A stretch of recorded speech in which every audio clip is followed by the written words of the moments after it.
Saya sedang berada di rumah anak saya ketika seorang tetangga bergegas mendekati saya. Dia mencengkeram lengan saya dan berbisik, "Bu, Anda tidak tahu siapa sebenarnya yang tinggal di sini." Kemudian dia berbalik dan menghilang. Ketika saya melangkah masuk, saya berteriak ngeri. "Jangan lupa untuk berlangganan saluran ini dan berkomentar dari mana Anda menonton."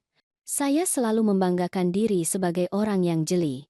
63 tahun hidup mengajarkan Anda untuk memperhatikan hal-hal kecil. Cara seseorang membuang pandangan saat berbohong. Getaran dalam suara yang mengkhianati rasa takut. Pergeseran halus dalam suasana ketika Anda masuk ruangan yang tidak mengharapkan kehadiran Anda.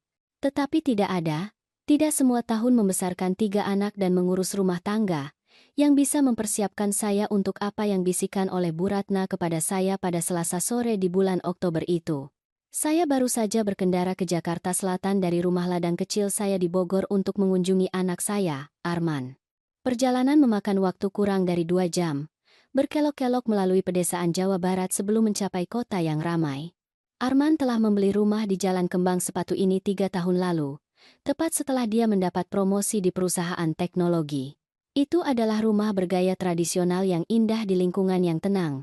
Jenis tempat di mana keluarga muda mendorong kereta bayi dan orang-orang benar-benar tahu nama tetangga mereka. Atau begitulah yang saya pikir.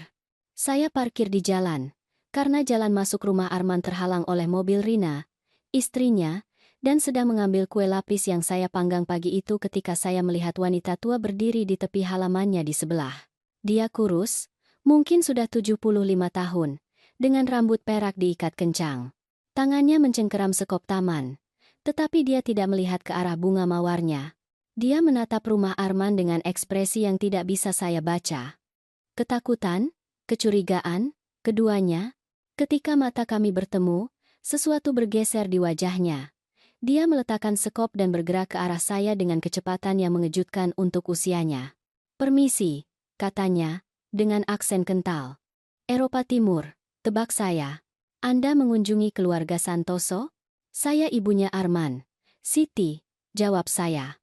"Siti Santoso." Saya tersenyum, menyeimbangkan wadah kue. "Apakah Anda tetangga?" Dia tidak langsung menjawab. Sebaliknya, dia melihat ke belakang ke arah rumah Arman, lalu kembali menatap saya. Tangannya terulur dan mencengkeram lengan bawah saya dengan kekuatan tak terduga. "Bu," katanya, suaranya turun menjadi sedikit di atas bisikan. "Anda tidak tahu siapa sebenarnya yang tinggal di rumah ini." Kata-kata itu menghantam saya seperti air dingin. "Maaf, apa maksud Anda?" Tetapi dia sudah mundur, matanya lebar karena sesuatu yang tampak seperti teror sejati. Saya seharusnya tidak mengatakan apa-apa. "Lupakan saja. Tolong. Tunggu, Bu Ratna. Tapi tolong, lupakan saya berbicara kepada Anda." Dia berbalik dan bergegas kembali ke rumahnya. Hampir tersandung di tangga depannya karena tergesa-gesa untuk masuk. Pintu dibanting menutup di belakangnya, dan saya mendengar bunyi kunci ganda yang khas bergeser ke tempatnya. Saya berdiri di trotoar, 2 kue lapis mendingin di tangan saya, mencoba memahami apa yang baru saja terjadi. Sebuah mobil melintas perlahan di jalan, dan saya memperhatikan pengemudinya, seorang pria berusia sekitar 40 tahun dengan topi bisbol, memperhatikan saya di kaca spionnya sebelum berbelok di sudut. Pintu depan rumah Arman terbuka, dan putra saya muncul, penuh senyum dan perawatan gigi yang mahal. "Ibu, saya pikir saya dengar ibu datang. Sini, biar saya ambil." Dia berlari menuruni tangga dan mengambil kue-kue itu dari saya, menanamkan ciuman di pipi saya. "Ibu tidak perlu membawa apa-apa. Ibu tahu Rina sedang mencoba layanan makanan baru itu." "Saya tahu, sayang, tapi saya punya apel dari kebun dan berpikir." Saya melirik kembali ke rumah Bu Ratna. Tirai di jendela depan bergerak. "Arman, seberapa baik kamu mengenal tetanggamu?" "Tetangga." Dia mengikuti pandangan saya. "Oh, maksud ibu keluarga Ratna, tidak terlalu baik." Mereka menyendiri. "Mengapa?" Saya ingin menceritakan kepadanya tentang pertemuan aneh itu, tetapi ada sesuatu yang menghentikan saya. Mungkin itu cara kasual dia menepis pertanyaan itu, atau fakta bahwa Rina muncul di ambang pintu di belakangnya, senyumnya kaku, pakaian yoga bermereknya entah bagaimana membuat saya merasa lusuh dengan kardigan dan celana panjang saya. "Siti," Sungguh kejutan. Suara Rina memiliki nada tertentu yang membuat kata kejutan terdengar seperti ketidaknyamanan. Arman tidak menyebutkan ibu datang hari ini. Saya meneleponnya minggu lalu, kata saya, memaksakan kehangatan ke dalam nada suara saya. Apakah dia tidak memberitahu kamu? Dia pasti lupa menyebutkannya. Senyum Rina tidak pernah mencapai matanya. Yah, masuklah. Meskipun saya harus memperingatkan ibu, kami sedang memoles ulang lantai di lantai atas jadi agak berantakan. Rumah itu berbau pernis kayu dan sesuatu yang lain yang tidak bisa saya pastikan. Sesuatu yang berbau obat, hampir antiseptik. Ketika saya melangkah masuk, saya memperhatikan hal-hal yang tidak saya lihat pada kunjungan sebelumnya. Kunci ganda baru di pintu ruang bawah tanah. Kamera keamanan dipasang di sudut ruang tamu, lampu merahnya berkedip stabil. Melalui ambang pintu dapur, saya bisa melihat kotak-kotak ditumpuk di dinding, ditandai dengan label yang tidak bisa saya baca dari jarak ini. Arman, apakah kamu berencana pindah? Saya bertanya, meletakkan tas di meja konsol. Apa? Tidak. Tentu saja tidak. Dia tertawa tetapi terdengar dipaksakan. Itu hanya beberapa barang yang kami simpan untuk saudara laki-laki Rina. Dia sedang mengcari apartemen. Saya tidak tahu Bambang pindah. Potong Rina dengan lancar. Ini semua sangat baru. Mendadak, sungguh. Bolehkah saya buatkan teh untuk ibu, Siti? Kami punya teh kamomil organik yang ibu suka terakhir kali. Saya mengangguk, meskipun saya tidak pernah menyatakan preferensi apapun untuk kamomil. Ketika Rina menghilang ke dapur, saya mengambil kesempatan untuk benar-benar melihat Arman, anak sulung saya, anak saya yang dapat diandalkan yang selalu menjadi buku terbuka. Tetapi sekarang, berdiri di rumahnya yang indah dengan sistem keamanan baru dan kotak-kotak misterius, dia tampak seperti orang asing. Ada lingkaran hitam di bawah matanya, tangannya terus bergerak ke sakunya dan kemudian keluar lagi. Kebiasaan gugup yang terakhir saya lihat ketika dia berusia 12 tahun dan telah memecahkan jendela tetangga dengan bola. Apakah semuanya baik-baik saja, sayang? Saya bertanya pelan. Tentu saja. Mengapa tidak? Ibu terlihat lelah. Proyek besar di kantor. Saya sedang dipromosikan untuk direktur senior. Ingat? Banyak begadang. Dia melirik ke arah dapur, lalu merendahkan suaranya. Dengar, Bu, saya tahu Rina bisa jadi intens, tetapi dia di bawah banyak tekanan sekarang. Ibunya sakit dan situasi Bambang dan... Saya mengerti, kata saya, meskipun saya tidak yakin saya mengerti. Ada yang salah di sini. Saya bisa merasakannya seperti Anda bisa merasakan badai datang sebelum awan tiba. Rina kembali dengan teh dan cangkir porselen halus, dan kami melakukan percakapan basa-basi yang canggung tentang cuaca, ladang, anak-anak saya yang lain. Tetapi pikiran saya terus kembali ke kata-kata Bu Ratna. Anda tidak tahu siapa sebenarnya yang tinggal di rumah ini. Setelah sekitar 30 menit, saya permisi untuk menggunakan kamar mandi, lantai atas atau bawah. Saya bertanya. Bawah, kata Rina cepat. Kamar mandi lantai atas adalah bagian dari kekacauan renovasi. Tetapi saat saya berjalan di lorong, saya melihat pintu ruang bawah tanah, yang dengan kunci ganda baru, sedikit terbuka. Bau obat semakin kuat di sini, dan saya bisa mendengar sesuatu, suara ritmis yang samar, hampir seperti pernapasan, tetapi mekanis. Ibu?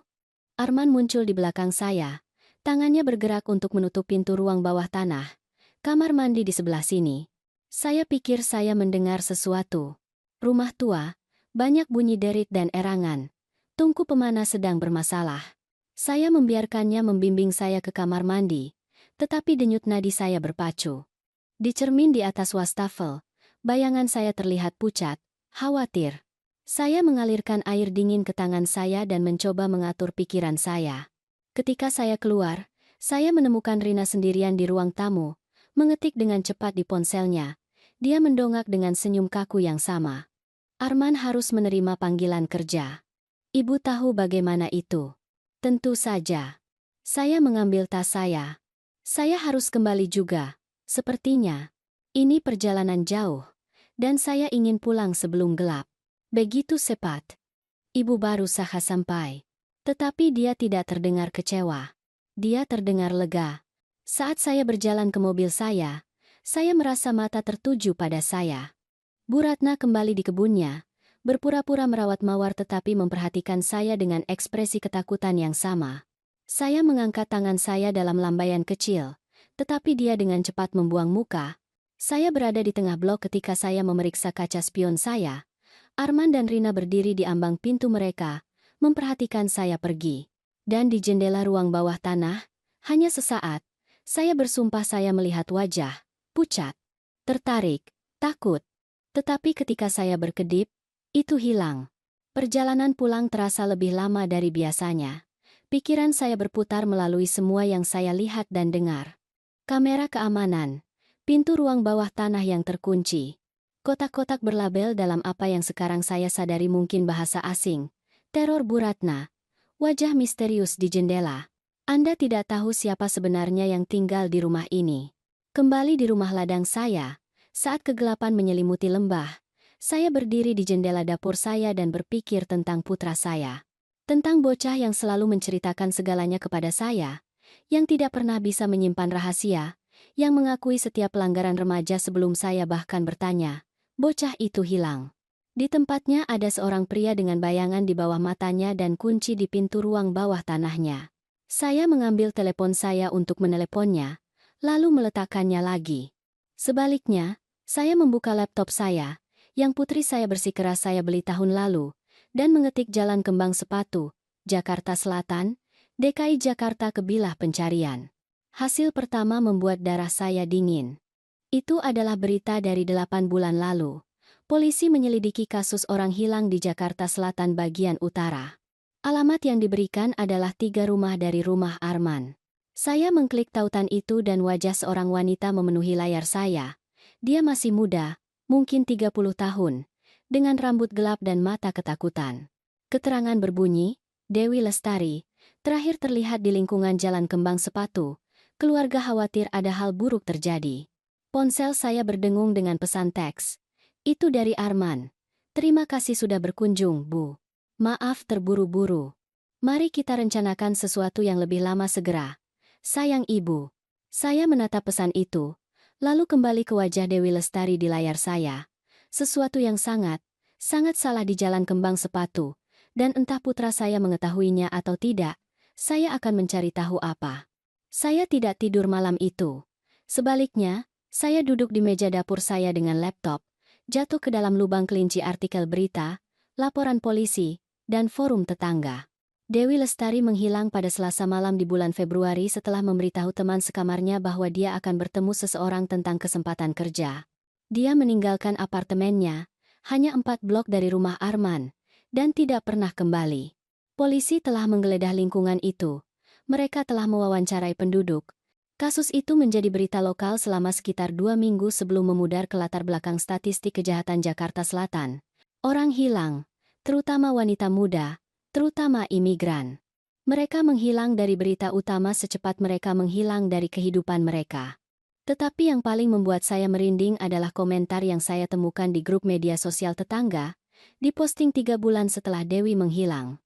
Adakah yang memperhatikan aktivitas aneh di Jalan Kembang Sepatu? Mobil datang dan pergi pada jam-jam aneh. Suara-suara dari rumah keluarga Santoso di malam hari. Seseorang harus memeriksanya. Rumah keluarga Santoso. Rumah putra saya. Komentar itu telah dihapus, tetapi seseorang telah mengambil tangkapan layarnya dan memposting ulang di forum. Saya menyimpan gambar itu ke desktop saya, tangan saya sedikit gemetar. Pada pukul 6 pagi, saya menelepon putri saya, Wina. Dia tinggal di Surabaya, bekerja sebagai pengacara perusahaan, dan mewarisi sifat skeptis saya. Ibu, ini pukul 6 pagi. Apakah semuanya baik-baik saja? Saya perlu kamu melakukan sesuatu untuk saya, kata saya, pelan, tanpa memberitahu Arman. Ada jeda. Apa yang terjadi? Saya menceritakan semuanya kepadanya. Peringatan Bu Ratna, ruang bawah tanah yang terkunci, kamera keamanan, wanita yang hilang. Wina mendengarkan tanpa menyela. Yang saya pelajari berarti dia sedang mencatat. Itu mengkhawatirkan, katanya akhirnya. Tapi Bu, mungkin ada penjelasan yang sepenuhnya tidak bersalah.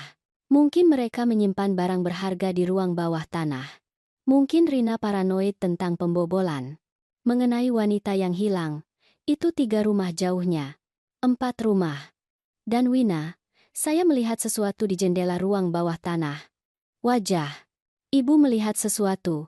Pada saat itu, setelah percakapan aneh, memori tidak dapat diandalkan di bawah tekanan. Ibu tahu itu. Saya bisa mendengar pengacara di dalam dirinya, membangun pembelaan terhadap kekhawatiran saya. Saya tahu apa yang saya lihat. Baiklah. Dia menghela napas. Dengar. Saya akan menelepon.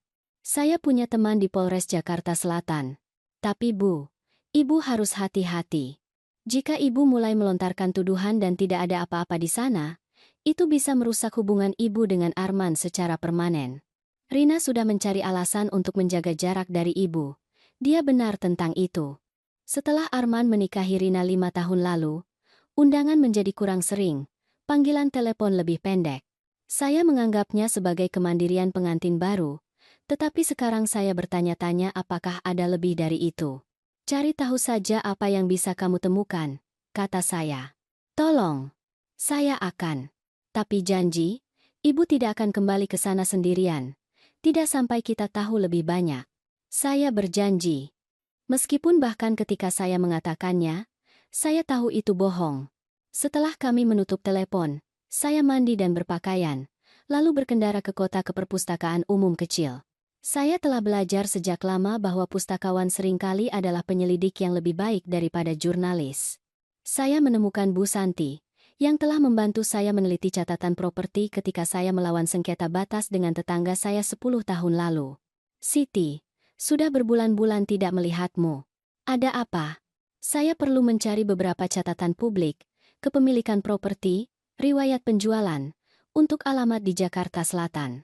Dia membimbing saya ke terminal komputer dan menunjukkan cara mengakses basis data kota. Dalam beberapa menit, saya memiliki riwayat penuh rumah Arman. Itu telah dibangun pada tahun 1924, berpindah tangan beberapa kali selama beberapa dekade. Tetapi yang menarik perhatian saya adalah penjualan terbaru sebelum Arman membelinya. Rumah itu telah dimiliki oleh perusahaan cangkang bernama PT Anugerah Jaya Abadi selama tepat 18 bulan. Mereka telah membelinya dari penjualan aset, melakukan pekerjaan minimal, lalu menjualnya kepada Arman jauh di bawah nilai pasar. Itu tidak biasa, kata Bu Santi, membaca dari balik bahu saya. Lingkungan ini, rumah dijual dengan harga premium. Mengapa mereka menjual dengan kerugian? Itu yang ingin saya ketahui. Saya menuliskan informasi tentang PT Anugerah Jaya Abadi, lalu mencari perusahaan itu. Itu telah dibubarkan 6 bulan setelah penjualan kepada Arman. Tidak ada pejabat yang terdaftar, tidak ada riwayat bisnis, tidak ada apa-apa. Perusahaan hantu. Ponsel saya berdering. Itu Arman. Ibu, hei, dengar. Rina bilang ibu tampak tidak nyaman kemarin. Apakah terjadi sesuatu? Saya bisa mendengar kekhawatiran yang hati-hati dalam suaranya, tetapi juga sesuatu yang lain. Kelelahan. Takut? Tidak, sayang. Saya hanya lelah dari perjalanan. Karena dia bilang ibu bertanya tentang tetangga, dan melihat pintu ruang bawah tanah, dan saya tidak tahu. Dia mendapat kesan ibu curiga akan sesuatu. Itu dia. Rina telah memperhatikan perhatian saya, dan sekarang dia bekerja untuk mengontrol narasinya. Saya minta maaf jika saya membuatnya tidak nyaman, kata saya, menjaga suara saya tetap ringan. Kamu tahu saya selalu ingin tahu tentang rumah tua. Risiko pekerjaan tinggal di rumah ladang yang dibangun pada tahun 1890. Dia tertawa, lega. Itu yang saya katakan padanya. Ngomong-ngomong, saya ingin mengundang ibu kembali untuk makan malam akhir pekan depan. Ide Rina, sebenarnya. Dia ingin menebus hari kemarin yang terburu-buru. Itu manis darinya. Pikiran saya berpacu. Mengapa Rina ingin saya kembali? Untuk membuktikan semuanya normal, untuk mengawasi saya lebih hati-hati. Bagus. Bagaimana kalau Sabtu, pukul 6 sore? Saya akan berada di sana. Setelah kami menutup telepon, saya duduk di mobil saya di tempat parkir perpustakaan, berpikir. Saya punya 6 hari sebelum Sabtu. 6 hari untuk mencari tahu apa yang terjadi di rumah putra saya sebelum saya kembali ke perangkap apapun yang mungkin sedang dipasang Rina. Saya menelepon Wina kembali. Saya butuh informasi itu sesegera mungkin. Saya sedang mengerjakannya. Tapi Bu, Andi menelepon saya. Putra bungsu saya. Yang pindah ke Bandung dan jarang menelepon kecuali dia butuh uang. Apa yang Andi inginkan? Dia bertanya apakah ibu bertingkah aneh. Katanya Rina menghubunginya. Khawatir tentang perilaku ibu. Dia bilang ibu tampak bingung kemarin. Mungkin menunjukkan tanda-tanda awal demensia. Kemarahan membanjiri saya. Panas dan tajam. Dia bilang apa? Saya tahu. Itu sangat manipulatif. Tapi Bu, ini persis mengapa ibu harus hati-hati. Jika dia sudah menanamkan benih bahwa ibu kehilangan akal, apapun yang ibu tuduhkan padanya akan diabaikan sebagai delusi paranoid. Saya tidak kehilangan akal. Saya tahu itu. Tapi dia cerdas. Dia sedang membangun pembelaan bahkan sebelum ibu membuat tuduhan. Saya mencengkeram kemudi sampai buku-buku jari saya memutih. Apa kata Andi? Dia percaya padanya. Saya minta maaf. Tetapi ibu tahu bagaimana Andi. Dia selalu mengambil jalan yang paling sedikit hambatannya. Tentu saja dia melakukannya. Andi, yang meminjam uang untuk restoran yang gagal, yang tidak pernah membayar kembali 1 rupiah pun, yang menyalahkan semua orang kecuali dirinya sendiri atas masalahnya. Andi, yang akan berpihak pada siapapun yang mendukung narasinya bahwa dunia menentangnya. Bagaimana dengan Arman? Saya tidak berpikir dia sudah berbicara dengannya. Atau jika dia sudah, dia tidak menganggapnya serius. Tapi Bu, ibu perlu mengerti. Jika ini berjalan menyimpang, ibu bisa kehilangan kedua putra ibu. Pikiran itu membuat saya sakit secara fisik, tetapi saya juga tahu saya tidak bisa pergi begitu saja. Tidak jika Arman dalam bahaya. Tidak jika ada kemungkinan bahwa apapun yang terjadi di rumah itu bisa menyakitinya. Sore itu, saya kembali ke Jakarta Selatan. Bukan ke Jalan Kembang Sepatu, tetapi ke lingkungan tempat Dewi Lestari pernah tinggal. Gedung apartemennya adalah kompleks sederhana di dekat universitas. Jenis tempat di mana mahasiswa dan lulusan baru berdesakan di unit-unit kecil dengan mimpi masa depan yang lebih baik. Saya membunyikan bel manajer gedung dan menunggu. Seorang wanita berusia sekitar 50 tahun yang tampak lelah menjawab, "Bisa saya bantu?" "Saya sedang melakukan penelitian," kata saya, yang secara teknis benar. Tentang Dewi Lestari, wanita yang hilang. Ekspresinya bergetar. "Polisi sudah berbicara dengan semua orang." "Saya tahu. Saya bukan polisi. Saya mencoba memahami apa yang terjadi padanya. Mengapa? Keluarga? Tidak. Tapi saya pikir. Saya ragu. Kemudian memutuskan untuk jujur. Saya pikir sesuatu terjadi padanya di dekat tempat putra saya tinggal. Dan saya khawatir tentang dia." Dia menatap saya untuk waktu yang lama, lalu membuka pintu lebih lebar. "Masuk." Apartemennya berbau kopi dan rokok. Dia memberi isyarat agar saya duduk di sofa usang yang tertutup bulu kucing. "Nama saya Ratih. Saya ada di sini malam Dewi menghilang." Berbicara dengannya tepat sebelum dia pergi. Apa yang dia katakan? Katanya dia ada wawancara kerja. Posisi perawatan pribadi, dia menyebutnya. Merawat orang tua atau semacamnya. Katanya uangnya sangat bagus. Tunai tanpa pencatatan. Rati menyalakan rokok meskipun ada tanda dilarang merokok di dindingnya sendiri. Saya bilang padanya itu terdengar mencurigakan. Tapi Dewi, dia putus asa. Utang kuliah, utang kartu kredit, mengirim uang kembali ke keluarganya di Medan. Dia butuh pekerjaan. Apakah dia mengatakan di mana wawancaranya? Di suatu tempat di Jakarta Selatan bagian utara. Lingkungan yang bagus, katanya. Dia tampak bersemangat tentang itu. Jakarta Selatan bagian utara. Jalan Kembang Sepatu ada di Jakarta Selatan bagian utara. Apakah dia menyebutkan alamat, nama? Tidak. Tapi dia menunjukkan kepada saya pesan teks yang dia dapatkan. Dari nomor yang diblokir, katanya suruh datang sendiri. Jangan beritahu siapapun. Mereka akan menjelaskan semuanya secara langsung. Tangan Rati gemetar saat dia mengetuk abu ke cangkir kopi. Saya seharusnya menghentikannya. Seharusnya memaksanya melaporkannya atau semacamnya. Tetapi dia berusia 28 tahun. Anda tahu. Anda tidak bisa memberitahu orang dewasa apa yang harus dilakukan. And this serenize. And that is then no make a deal. Apakah Anda memberitahu ini kepada polisi? Tentu saja. Mereka bilang mereka akan menyelidiki. Tetapi, dia mengangkat bahu. Apa yang bisa mereka lakukan? Tidak ada saksi, tidak ada bukti, tidak ada mayat. Dewi hanyalah statistik orang hilang lainnya. Saya berterima kasih padanya dan meninggalkan nomor telepon saya, memintanya untuk menelepon jika dia mengingat hal lain. Saat saya berjalan kembali ke mobil saya, ponsel saya berdengung. Sebuah teks dari nomor yang tidak dikenal. Berhenti bertanya, demi Arman. Darah saya dingin. Saya melihat sekeliling tempat parkir, tiba-tiba menyadari betapa terbuka saya. Sebuah sedan gelap idle di sudut, jendelanya diwarnai terlalu gelap untuk melihat ke dalam. Saat saya menonton, mobil itu menjauh perlahan. Sengaja, seseorang mengawasi saya. Dan mereka tahu persis apa yang saya lakukan. Saya masuk ke mobil saya dan mengunci pintu. Jantung saya berdebar kencang. Kemudian saya melakukan sesuatu yang tidak saya lakukan selama bertahun-tahun. Saya menelepon mantan suami saya, Budi. Siti, apakah semuanya baik-baik saja? Saya butuh bantuanmu, kata saya. Ini tentang Arman. Budi tiba di rumah ladang saya 3 jam kemudian.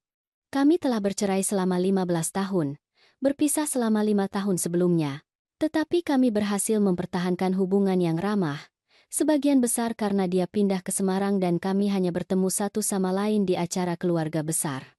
Dia telah menikah lagi, seorang wanita yang menyenangkan bernama Karina yang mengajar taman kanak-kanak dan tampak puas dengan kehidupan pensiun dan golfnya. Tetapi ketika dia berjalan melalui pintu saya malam itu, saya melihat ayah yang pernah dia, protektif, waspada, siap bertarung untuk anak-anaknya. Ceritakan semuanya, katanya. Saya melakukannya. Setiap detail dari peringatan Bu Ratna hingga pesan teks yang mengancam. Dia mendengarkan tanpa menyela. Rahangnya menegang saat saya berbicara. Kamu harus pergi ke polisi, katanya ketika saya selesai. Dan memberitahu mereka apa? Bahwa rumah putra saya membuat saya tidak nyaman. Bahwa seorang tetangga membisikkan sesuatu yang samar. Mereka akan berpikir saya paranoid. Atau lebih buruk, mereka akan percaya cerita demensia Rina. Lalu apa yang kamu ingin aku lakukan? Ikut denganku hari Sabtu. Untuk makan malam. Jadilah saksiku. Dia mengusap wajahnya. Isyarat yang saya ingat dari 1000 argumen selama pernikahan kami. Karina tidak akan menyukai ini. Budi, putra kita mungkin dalam bahaya. Atau dia mungkin baik-baik saja. Dan kita akan menghancurkan pernikahannya dan hubungannya denganmu berdasarkan firasat. Dia mengangkat tangannya sebelum saya bisa memprotes. Tapi kamu benar. Kita perlu tahu. Saya akan datang. Setelah dia pergi, saya mencoba tidur tetapi tidak bisa. Saya terus berpikir tentang Dewi Lestari, tentang pesan teks yang memikatnya ke wawancara kerja, tentang wajah yang saya lihat di jendela ruang bawah tanah Arman. Sekitar pukul 2 pagi, telepon saya menyala dengan panggilan dari Wina. Bu, apakah ibu bangun? Sayangnya, saya menemukan sesuatu. Teman saya di Polres Jakarta Selatan memeriksa alamat itu. Ada 3 panggilan pemeriksaan kesejahteraan yang diajukan ke rumah itu dalam setahun terakhir. Denyut nadi saya semakin cepat. Pemeriksaan kesejahteraan seperti apa? Tetangga melaporkan suara-suara aneh di malam hari. Kemungkinan gangguan rumah tangga. Tetapi setiap kali polisi keluar, Arman dan Rina menjawab pintu. Semuanya terlihat baik-baik saja. Tidak ada tanda-tanda masalah. Petugas mencatat bahwa pasangan itu tampak gugup, tetapi kooperatif. And then beridam. Gugup tentang apa? Itu tidak ada dalam laporan. Tapi Bu, ada lagi. Saya minta teman lain memeriksa latar belakang Rina. Nama gadisnya adalah Rina Dewi. Lahir di Rusia. Berimigrasi pada usia 12 tahun dengan ibunya. Saya tahu dia orang Rusia. Jadi apa? Jadi ibunya, Ira Dewi meninggal 2 tahun lalu, secara resmi dari komplikasi demensia awal. Tapi ini masalahnya. Ira baru berusia 63 tahun, dan menurut akta kematiannya, dia telah tinggal di alamat Arman dan Rina selama 6 bulan terakhir hidupnya. Saya merasakan sesuatu terhubung. Ruang bawah tanah? Mungkin. Saya tidak tahu. Tapi Bu, saya menggali lebih banyak. Rina punya saudara laki-laki. Bambang. Arman menyebutkan dia menyimpan barang untuk Bambang. Bambang Dewi. Dan Bu, dia punya catatan kejahatan. Penipuan. Pencurian identitas. Menjalani hukuman 18 bulan 5 tahun lalu, dia adalah bagian dari skema yang menargetkan imigran lanjut usia, meyakinkan mereka untuk menandatangani surat kuasa, lalu menguras rekening mereka.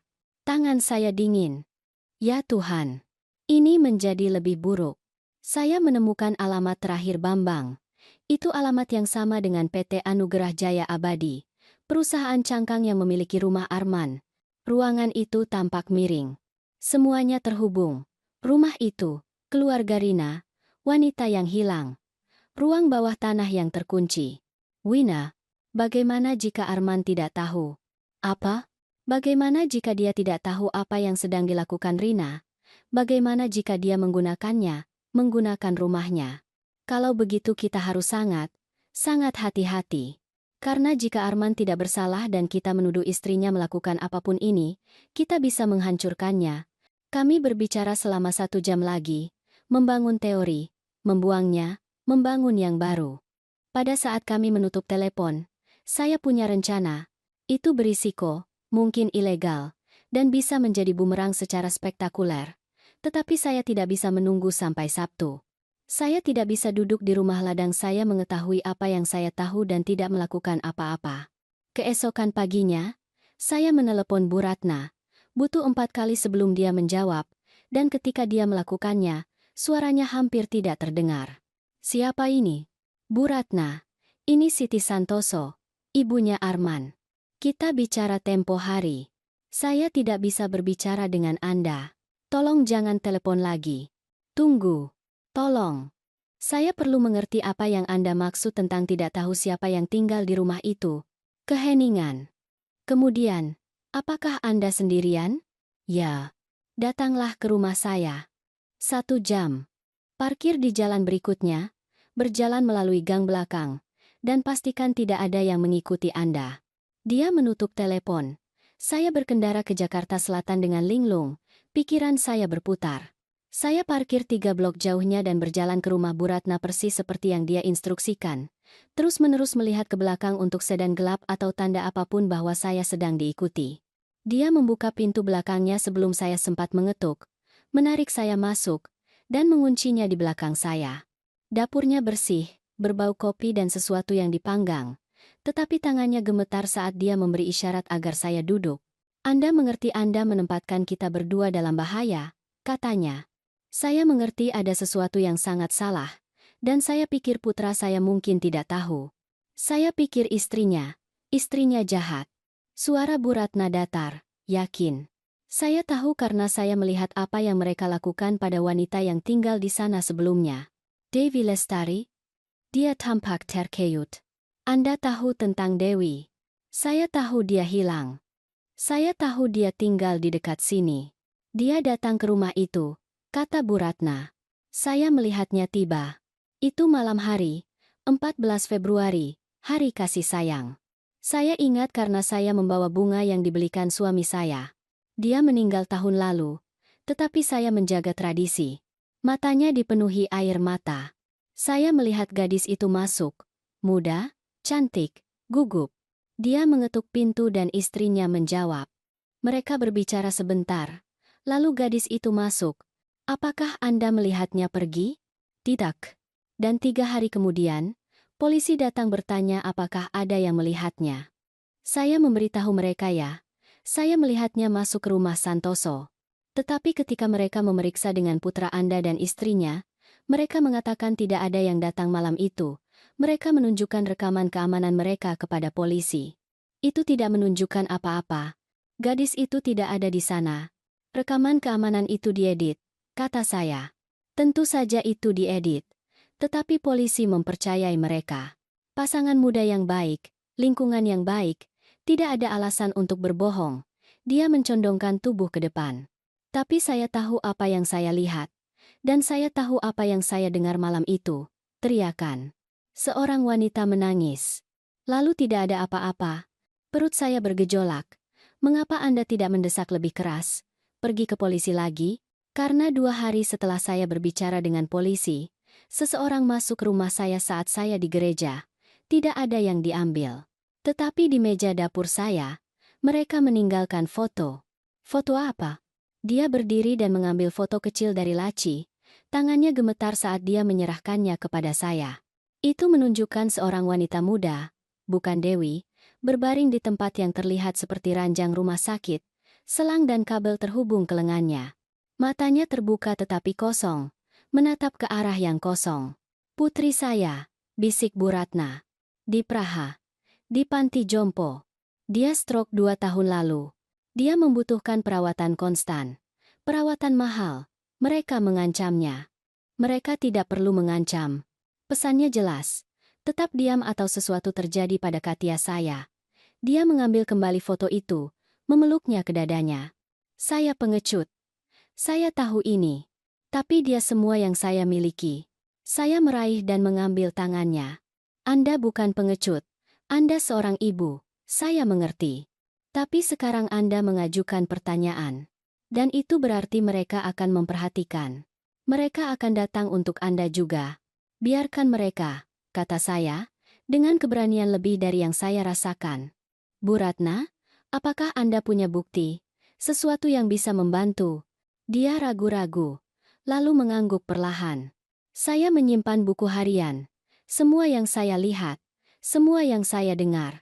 Tanggal, waktu, plat nomor mobil yang datang di malam hari. Saya pikir, jika sesuatu terjadi pada saya, mungkin seseorang akan menemukannya. Mungkin itu akan berarti sesuatu. Bisakah saya melihatnya? Dia mengambil buku catatan kecil dari balik kaleng tepung. Di dalamnya ada pengamatan berbulan-bulan. Ditulis dengan tulisan tangan kecil dan tepat. Tanggal dan waktu aktivitas yang tidak biasa di rumah Arman. Nomor plat kendaraan. Deskripsi orang-orang yang datang dan pergi. Sebagian besar di malam hari, sebagian besar melalui pintu belakang. Satu entry membuat saya terdiam. 15 Maret, pukul 2 dini hari. Van hitam. Tanpa jendela. 3 pria membawa benda besar terbungkus terpal ke dalam rumah. Satu pria terlihat gugup. Istri mengarahkan mereka ke ruang bawah tanah. Mereka tinggal 1 jam. Menurut Anda apa yang ada di terpal itu? Saya bertanya. Wajah Bu Ratna muram. Saya mencoba untuk tidak memikirkannya. Saya memotret setiap halaman buku harian itu dengan ponsel saya. Tangan saya gemetar. Ini adalah bukti. Bukti nyata. Tetapi bukti dari apa? Perdagangan manusia? Pembunuhan? Semacam skema penipuan? Saat saya selesai, Bu Ratna meraih lengan saya. Tunggu, ada hal lain. Istrinya. Dia punya saudara laki-laki. Dia datang 2 minggu lalu, di siang hari. Mereka bertengkar di jalan masuk. Saya mendengarnya dari kebun saya. Saudara laki-lakinya mengatakan sesuatu tentang wanita tua itu dan tidak punya cukup waktu. Dan kita perlu bergerak lebih cepat. Istrinya menyuruhnya diam.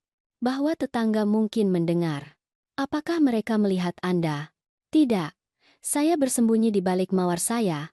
Tetapi Bu Siti, saya pikir ada seseorang di ruang bawah tanah itu. Seseorang yang seharusnya tidak berada di sana. Saya memikirkan wajah di jendela. Bau obat. Pintu yang terkunci. Saya harus masuk ke rumah itu, kata saya. Tidak. Apakah Anda gila? Jika mereka menangkap Anda. Sabtu. Saya diundang untuk makan malam. Saya akan menemukan cara untuk masuk ke ruang bawah tanah. Dan jika putra Anda adalah bagian dari ini, jika dia tahu apa yang dilakukan istrinya, maka saya akan mengatasi itu juga. Saya berdiri. Menyimpan ponsel saya ke dalam tas saya. Terima kasih, Bu Ratna. Anda lebih berani dari yang Anda tahu. Hati-hati, katanya. Orang-orang ini, mereka tidak bermain-main. Apapun yang mereka lakukan, itu serius. Cukup serius untuk dibunuh. Saya keluar melalui pintu belakang. Pikiran saya berpacu. Saya berada di tengah gang ketika saya mendengar langkah kaki di belakang saya. Saya berbalik untuk melihat seorang pria dengan topi bisbol.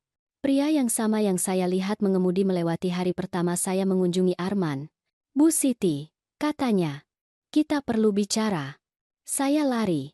Saya tidak berpikir, tidak berencana. Hanya berbalik dan berlari menuju jalan tempat saya parkir. Saya mendengarnya berlari mengejar saya. Mendengarnya meneriakkan sesuatu. Jantung saya berdebar sangat kencang sehingga saya pikir itu mungkin meledak. Saya bukan 63 pada saat itu. Saya adalah setiap usia yang pernah saya jalani, berjuang untuk bertahan hidup.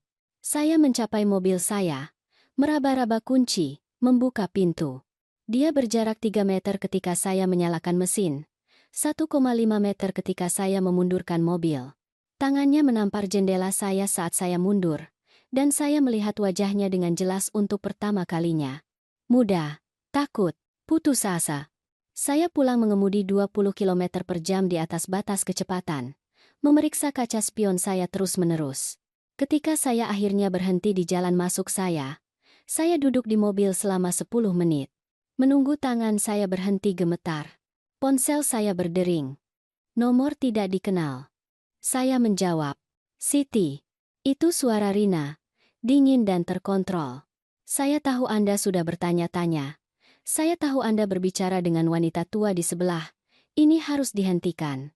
And the Kansas is a fake life on the lumen door. Di mana Arman? Saya menuntut. Arman sedang bekerja. Ini antara Anda dan saya. Jeda. Datanglah makan malam Sabtu sesuai rencana. Kita akan membahas ini seperti orang dewasa. Tetapi Siti, jika Anda pergi ke polisi, jika Anda memberitahu orang lain apa yang Anda pikir Anda tahu, Anda akan menyesalinya. Saya jamin itu. Apakah itu ancaman? Itu jaminan. Sabtu, pukul 6 sore, jangan terlambat. Dia menutup telepon. Saya duduk di mobil saya, menatap rumah saya. Rumah saya yang aman dan nyaman yang tiba-tiba terasa sangat jauh dari mimpi buruk yang terungkap di jalan kembang sepatu. Ponsel saya berdengung dengan pesan teks dari Wina, menemukan hal lain, telepon saya sekarang. Tetapi sebelum saya bisa menelepon, teks lain masuk, yang ini dari Arman. "Bu, bisakah Ibu datang malam ini alih-alih Sabtu? Sesuatu telah terjadi. Saya perlu bicara dengan Ibu. Tolong datang sendirian." Saya menatap dua pesan itu. Rina menuntut saya datang Sabtu. Arman memohon saya datang malam ini. Jari saya melayang di atas nomor Wina, lalu Arman. Setiap naluri berteriak bahwa ini adalah jebakan. Saya menelepon Wina. "Bu, syukurlah. Dengar, saya menemukan. Wina, Arman baru saja mengirimi saya pesan. Dia ingin saya datang malam ini. Sendirian. Keheningan. Kemudian, jangan pergi. It's fine that in mind.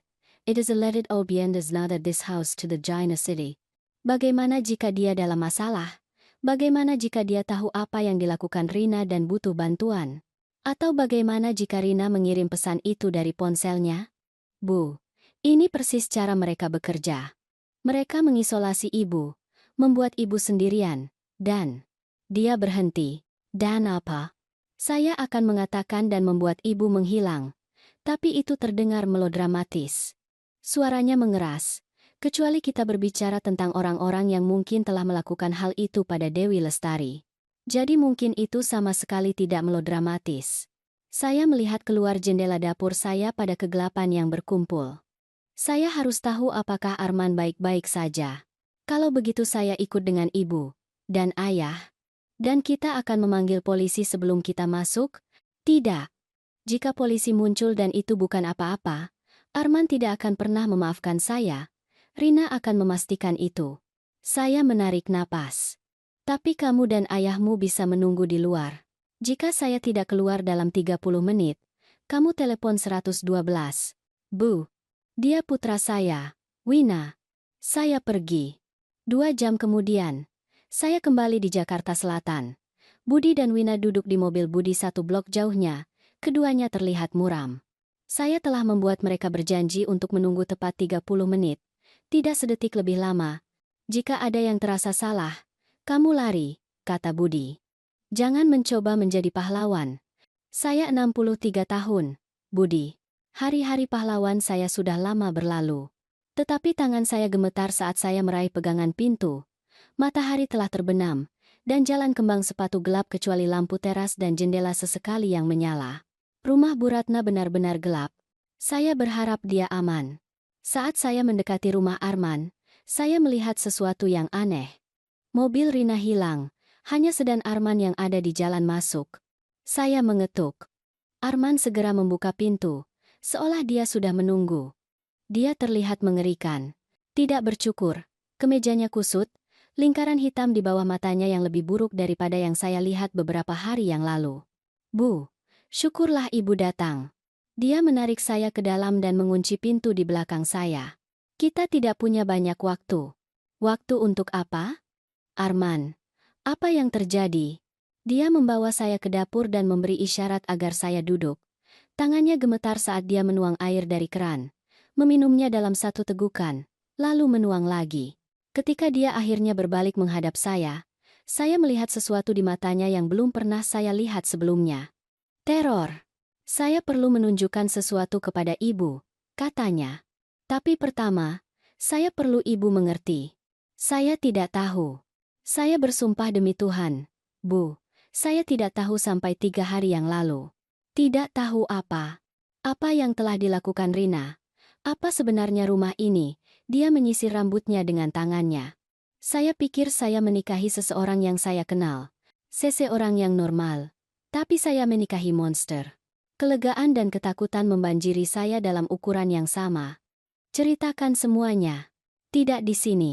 Di bawah. Saya perlu ibu melihat. Dia membawa saya ke pintu ruang bawah tanah, yang dengan kunci ganda. Dia membukanya dengan tangan gemetar dan bau obat langsung menyerang saya. Lebih kuat sekarang. Antiseptik, ya? Tetapi juga sesuatu yang lain. Pembusukan. Sakit. Arman, saya tidak berpikir. Ibu perlu melihat. Ibu perlu mengerti apa yang saya jalani. Kami menuruni tangga kayu ke ruang bawah tanah yang telah selesai. Pada pandangan pertama, itu terlihat normal. Sofa, televisi, kotak penyimpanan. Tetapi Arman membawa saya melewati itu, ke pintu di belakang, kunci lain. Dia membukanya. Di dalamnya ada ruang rumah sakit, peralatan medis berjejer di dinding, monitor dan tiang infus, tangki oksigen, dan di tengah, di ranjang rumah sakit, terbaring seorang wanita tua. Dia kurus, sangat rapuh, dengan selang mengalir ke lengannya dan saluran oksigen di bawah hidungnya. Matanya terbuka, tetapi kosong, menatap langit-langit. Ya Tuhan, bisik saya. Siapa dia? Namanya Vera Wulandari. Dia berusia 82 tahun. Dia menderita demensia lanjut. Suara Arman datar, tanpa emosi. Suara seseorang yang telah didorong melampaui perasaan. Dia juga bernilai sekitar 3 miliar rupiah. Saya tidak mengerti. Rina dan saudara laki-lakinya Bambang. Mereka menemukan orang tua. Imigran. Sebagian besar. Orang-orang tanpa banyak keluarga. Atau yang keluarganya di luar negeri. Mereka berteman dengan mereka, mendapatkan kepercayaan mereka, membuat mereka menandatangani dokumen surat kuasa. Dia menunjuk pada wanita itu, kemudian mereka membawa mereka ke sini, menjaga mereka tetap hidup tetapi tidak berdaya, dan menguras rekening mereka. Kaki saya terasa lemah. Berapa banyak? Saya tidak tahu. Tapi ini bukan yang pertama. Saya menemukan dokumen di brankas Rina. Dokumen untuk 5 orang lain selama 3 tahun terakhir. Semua orang tua, semua imigran. Semua sudah meninggal sekarang, menurut akta kematian yang entah bagaimana Rina palsukan. Arman, kita perlu menelepon polisi sekarang juga. Saya tahu. Tapi Bu, ada lagi. Dia menatap saya, dan saya melihat air mata di wajahnya. Dewi Lestari, wanita yang hilang. Dia tidak ada di sini untuk wawancara kerja. Dia ada di sini karena Bambang butuh bantuan memindahkan Vera dari lokasi terakhir mereka. Dewi adalah mahasiswa keperawatan. Rina menemukannya melalui beberapa grup online. Dia menawarinya uang tunai untuk membantu transfer pasien. Apa yang terjadi padanya? Saya tidak tahu. Tapi 3 hari lalu, saya sedang mencari-cari file di laptop Rina. Dia pikir saya di tempat kerja tetapi saya pulang lebih awal. Saya menemukan video. Rekaman keamanan yang dia pikir sudah dia hapus. Suaranya pecah. Dewi melihat Vera. Melihat bahwa ini bukan situasi perawatan yang sah, dia panik, mengancam akan menelepon polisi. Dan Bambang? Dia tidak bisa menyelesaikannya. Tetapi dia tidak perlu. Kita harus pergi, kata saya. Sekarang juga. Kita perlu mengeluarkan Vera dari sini dan langsung ke polisi. Itu sebabnya saya menelepon ibu. Saya tidak bisa melakukan ini sendirian. Jika saya menelepon polisi, Rina akan tahu segera. Saya pikir dia punya akses ke pemindai polisi atau seseorang yang memberinya informasi. Dia akan menghilang sebelum mereka bisa menangkapnya. Tetapi jika kita bisa mengeluarkan Vera terlebih dahulu, membawanya ke tempat yang aman. Di mana Rina sekarang? Bertemu dengan Bambang. Dia pikir saya tidak tahu apa yang mereka rencanakan. Tetapi saya mendengar mereka tadi malam. Mereka berbicara tentang memindahkan Vera. Dan tentang ibu. Darah saya dingin. Tentang saya apa? Mereka tahu ibu sudah bertanya-tanya. Mereka tahu tentang buku harian Bu Ratna. Bambang menggeledah rumahnya 3 jam yang lalu saat dia di minimarket. Tidak menemukannya. Yang berarti ibu memilikinya. Dia menatap saya. Bu, mereka berencana untuk menangani ibu dengan cara yang sama seperti mereka menangani Dewi. Ruangan itu berputar. Arman? Kita harus pergi sekarang. Bantu saya melepaskannya dari monitor. Kita bisa menggunakan mobil saya. Suara pintu mobil dibanting di luar membekukan kami berdua. Wajah Arman memutih. Tidak. Dia seharusnya tidak kembali sampai tengah malam. Mungkin itu Wina dan Budi. Bu, sudah berapa lama ibu di sini? Saya memeriksa jam tangan saya. 28 menit. Wina dan ayahmu menunggu di luar. Mereka akan menelepon polisi dalam 2 menit. Bagus. Itu bagus. Tetapi dia tidak terdengar yakin. Tetap di sini bersama Vera. Kunci pintunya. Jangan keluar sampai polisi tiba. Arman. In the Furry Lounge. Arman Madsen. Arman Madsen. Bu, tolong. Jika terjadi sesuatu pada saya, janji ibu akan memastikan Vera mendapat bantuan. Janji saya. Sebelum saya bisa menjawab, dia pergi, berlari menaiki tangga. Saya mendengar pintu ruang bawah tanah menutup. Kemudian suara-suara. Suara Rina tinggi dan marah. Suara Arman rendah dan membela diri. Saya mengunci pintu dan menekan telinga saya ke pintu, mencoba mendengar. Vera mengeluarkan suara lembut di belakang saya, dan saya berbalik, matanya bergerak. Dia melihat saya sekarang. Dan ada sesuatu dalam tatapan itu. Kesadaran. Ketakutan. Tidak apa-apa, bisik saya, bergerak ke sisi tempat tidurnya. Kami akan mengeluarkan Anda dari sini. Di lantai atas, suara-suara semakin keras. Saya tidak bisa memahami kata-kata, tetapi saya mendengar kemarahan dalam nada suara Rina, suara tabrakan. Sesuatu pecah. Arman berteriak. Kemudian suara tembakan. Suara itu sangat keras, bergema di seluruh rumah. Saya meraih ponsel saya dengan tangan gemetar dan menelepon 112. 112. Apa keadaan darurat Anda? Seseorang telah ditembak. Jalan Kembang Sepatu nomor 847, Jakarta Selatan, putra saya. Suara saya pecah. Tolong cepat. Bu, apakah Anda di kediaman? Saya di ruang bawah tanah. Ada seorang wanita di sini yang membutuhkan perhatian medis. Tolong, Anda perlu mengirim polisi dan ambulans. Unit sedang dalam perjalanan. Tetap ditelepon dengan saya. Pegangan pintu berderak. Siti. Suara Rina, manis memuakan. Saya tahu Anda di dalam, buka pintunya. Saya tidak menjawab. Di belakang saya, monitor Vera berbunyi stabil. Tidak menyadari mimpi buruk yang terungkap. Siti, Arman terluka. Dia butuh bantuan. Buka pintunya dan kita bisa membantunya bersama. Di mana dia? Saya berteriak. Apa yang kamu lakukan? Dia mencoba menyerang saya. Saya membela diri. Tapi dia hidup, Siti. Dia di lantai atas, berdarah. Dan dia meminta ibu, jeda. Buka pintunya atau saya biarkan dia mati. Tangan saya bergerak menuju kunci lalu berhenti. Ini jebakan. Itu pasti. Tetapi bagaimana jika Arman benar-benar terluka? Bagaimana jika dia sekarat saat saya bersembunyi di ruangan ini? Polisi sedang datang. kata saya. Mereka sudah dalam perjalanan. Saya tahu. Saya dengar sirene, yang berarti kita punya waktu sekitar 3 menit. Sesuatu dalam suaranya berubah, menjadi seperti bisnis. Dingin. Ini yang akan terjadi, Siti. Anda akan membuka pintu ini. Anda akan membantu saya memindahkan Vera ke van yang sedang parkir di luar sekarang juga. Dan kemudian Anda akan lupa bahwa Anda pernah berada di sini. Atau apa? Atau saya tembak Arman di kepala dan memberitahu polisi Anda yang melakukannya, bahwa Anda mengalami delusi, menuduh saya hal-hal buruk, bahwa Anda membobol rumah kami dengan pistol dan mencoba membunuh kami berdua. Saya membela diri, membunuh Anda. Tetapi Arman meninggal dalam baku tembak. Dia tertawa. Menurut Anda siapa yang akan mereka percayai? Janda yang berduka atau wanita tua paranoid dengan demensia? Saya tidak menderita demensia. Tetapi putra Anda Andi berpikir Anda begitu. Dan putri Anda Wina telah mengajukan pertanyaan mencurigakan tentang kami, yang membuktikan ketidakstabilan berjalan dalam keluarga. Siti, saya sudah membangun narasi ini selama berhari-hari. Setiap bagian sudah pada tempatnya. Sirene semakin dekat. Saya bisa mendengarnya sekarang. Mungkin beberapa blok jauhnya. Waktu Anda hampir habis, Rina.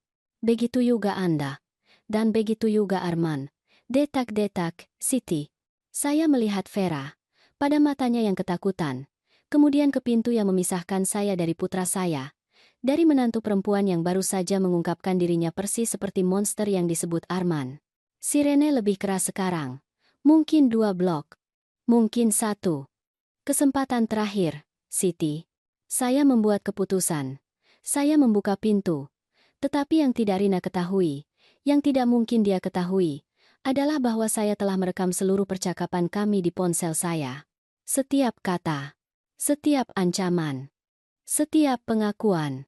Dan bahwa Wina tidak menunggu di luar selama 30 menit. Dia menunggu 20. Lalu menelepon polisi, dan kemudian dia melakukan sesuatu yang sangat bodoh dan sangat berani. Dia masuk melalui pintu belakang 3 menit yang lalu, dan dia berdiri tepat di belakang Rina dengan wajan besi cor dari dapur Arman. Ekspresi di wajah Rina ketika Wina mengayunkan wajan itu adalah sesuatu yang akan saya ingat selama sisa hidup saya. Dia jatuh dengan keras. Pistol berderak dari tangannya. Saya menendangnya menjauh. Jantung saya berdebar sangat kencang sehingga saya pikir saya mungkin pingsan. Bu, ibu baik-baik saja? Wina bergegas melewati tubuh Rina yang mengerang. Di mana Arman? Di lantai atas. Dia bilang dia menembaknya.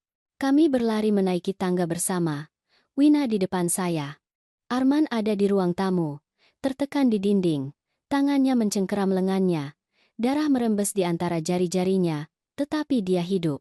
Saya baik-baik saja. Dia terkesiap. Hanya lengan saya. Dia penembak yang buruk. Pintu depan terbuka. Polisi membanjiri. Senjata terhunus. Meneriakkan perintah. Budi muncul di belakang mereka. Wajahnya pucat. Siti, Wina. Arit. Arit Wanelainesan. Kami di sini. Saya berteriak. Kami baik-baik saja. 2 jam berikutnya adalah kabur dari pernyataan polisi, para medis, penyelidik TKP. Mereka menemukan Bambang di vannya di luar, mencoba menyalakan mesin dengan tangan gemetar. Mereka menemukan dokumen di brankas Rina, bukti 5 korban lanjut usia lainnya. Semuanya meninggal. Mereka menemukan komunikasi dengan pengacara yang bengkok, pemalsu akta kematian palsu, dan direktur pemakaman yang membantu membuang mayat. Dan mereka menemukan Vera Wulandari. Masih hidup, masih ketakutan. Tetapi aman sekarang. Akhirnya aman. Detektif Maria, seorang wanita berusia sekitar 50 tahun dengan mata yang baik, duduk di seberang saya di meja dapur Arman sementara para medis membalut lengannya di ruang tamu. Bu Siti, Anda mengerti betapa beruntungnya Anda? Saya tahu. Jika Anda datang ke sini sendirian, jika putri Anda tidak mengikuti Anda masuk, dia menggelengkan kepalanya. Ini bisa berakhir sangat berbeda. Tetapi tidak. Tidak, itu tidak terjadi. Dia melihat catatan di depannya. Kami akan membutuhkan pernyataan lengkap dari Anda semua, dan kami akan membutuhkan rekaman yang Anda buat itu. Saya menyerahkan ponsel saya. Semuanya ada di sana. Anda tahu, Kebanyakan orang seusia Anda akan pergi saja. Biarkan orang lain yang menanganinya. Dia menyakiti putra saya. Mengancam keluarga saya. Saya menatap matanya. Saya 63 tahun. Detektif. Cukup tua untuk tahu kapan harus takut. Tetapi juga cukup tua untuk tahu bahwa ketakutan bukanlah alasan untuk tidak bertindak. Dia tersenyum. Saya berharap lebih banyak orang memiliki keberanian Anda, Bu Siti. Tetapi itu bukan keberanian.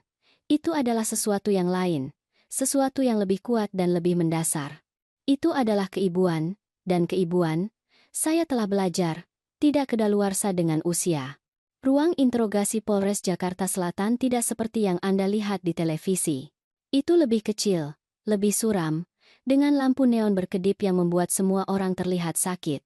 Saya duduk di seberang Detektif Maria dan rekannya, Detektif Joko, seorang pria yang lebih muda dengan mata tajam yang tidak melewatkan apapun. Itu 3 hari setelah penangkapan Rina, dan mereka meminta saya untuk datang untuk apa yang mereka sebut wawancara lanjutan. Tetapi saya tahu lebih baik. Mereka sedang membangun kasus mereka. Dan saya adalah saksi penting. Bu Siti, Maria memulai, menggeser folder di seberang meja. Kami sudah memeriksa semua yang kami temukan di rumah putra Anda.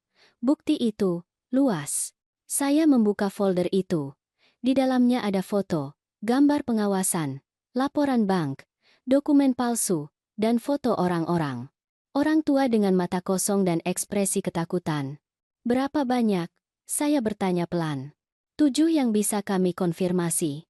Mungkin lebih. Joko mencondongkan tubuh ke depan. Rina Dewi dan saudara laki-lakinya Bambang telah menjalankan operasi ini setidaknya 5 tahun. Mereka menargetkan imigran lanjut usia, orang-orang tanpa ikatan keluarga dekat di Indonesia. Mereka berteman dengan mereka, mendapatkan kepercayaan mereka, membuat mereka menandatangani surat kuasa. Lalu mereka menguras rekening mereka dan membunuh mereka. Saya menyelesaikan. Sebenarnya, mereka tidak membunuh mereka secara langsung. Mereka membuat mereka dibius, hampir tidak sadar di kamar tersembunyi. Kemudian mereka perlahan-lahan menarik dana, membayar diri mereka sendiri gaji pengasuh, menjual properti.